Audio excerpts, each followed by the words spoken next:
Sur Zénith FM, l'info, c'est vous. Zénith FM. Bonjour à tous, aujourd'hui je suis avec Anaïs Boutroll, chargée des projets culturels à la Maison des Cultures du Monde de Vitré. Bonjour. Bonjour. Alors est-ce que dans un premier temps vous pouvez nous rappeler ce que c'est ? Donc la Maison des Cultures du Monde est un lieu éclectique avec un centre de documentation sur les formes spectaculaires dans le monde, un lieu d'exposition, donc une exposition permanente sur les instruments de musique du monde, et également un lieu d'exposition temporaire, donc avec l'exposition Maître d'Art que nous présentons en ce moment. Alors justement, l'exposition Maître d'Art a commencé quand et va durer jusqu'à quand ? Donc elle a commencé fin mai, elle est ouverte jusqu'au 18 septembre.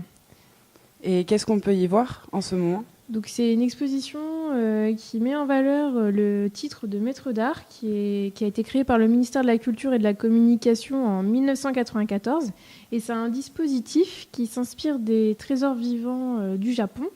Donc il s'agit de permettre de préserver, de distinguer des savoir-faire rares et remarquables et d'assurer leur transmission à une nouvelle génération de professionnels des métiers d'art.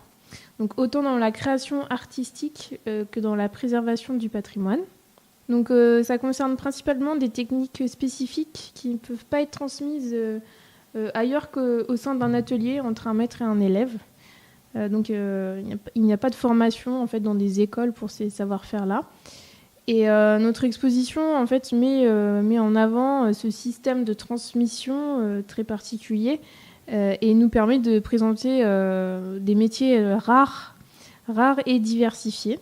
Donc on accueille 15 métiers différents, éventailliste, peintre laqueur, gaufreur de velours, brodeuse ornemaniste, chapelier de spectacle, graveur de poinçons typographiques, graveur d'art, sérigraphe, taille-doucier, facteur d'instruments nouveaux, restaurateur de clavicorde, fabricante de papier, lapidaire d'art et restaurateur de bâtis anciens et également doreur sur cuir. Donc voilà, c'est très riche, très, très vaste. C'est tout un tas de métiers qu'on n'a pas l'habitude de voir qui sont présentés justement à cette exposition. Donc l'occasion de pouvoir les découvrir.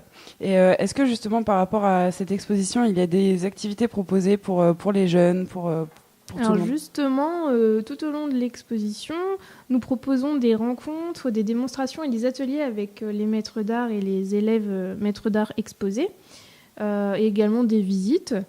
Et donc le prochain rendez-vous sera avec Christine Hurier, qui est brodeuse ornemaniste et qui sera présente dans l'exposition du 27 au 30 juillet. Donc elle travaillera au sein de l'exposition et elle pourra échanger avec le public sur son savoir-faire, sur ce qu'elle est en train de faire justement à ce moment-là. Et donc on a d'autres maîtres d'art qui seront présents, mais donc j'invite le public à se renseigner sur notre site internet ou par téléphone. Ou également par le biais de notre lettre d'information numérique. Est-ce que vous pourriez redonner le numéro de téléphone et le site internet ? Donc c'est le 02 99 75 82 90. Et pour le site internet, c'est Centre français du patrimoine culturel immatériel et Maison des Cultures du Monde. Mais sinon, ça peut être par mail à info@cfpci.fr. Et est-ce qu'on peut rappeler où se situe la Maison des Cultures du Monde à Vitré ? Donc nous sommes situés 2 rue des Bénédictins, en haut de la place Notre-Dame. Et nous sommes ouverts du mardi au dimanche de 14h à 18h. Eh bien, merci beaucoup pour toutes ces informations. Donc n'hésitez pas à aller voir l'exposition pour découvrir les maîtres d'art et les différents métiers qui sont proposés en ce moment. Merci beaucoup Anaïs Boutroll. C'était une interview de Lénaïque Breton-Lettres.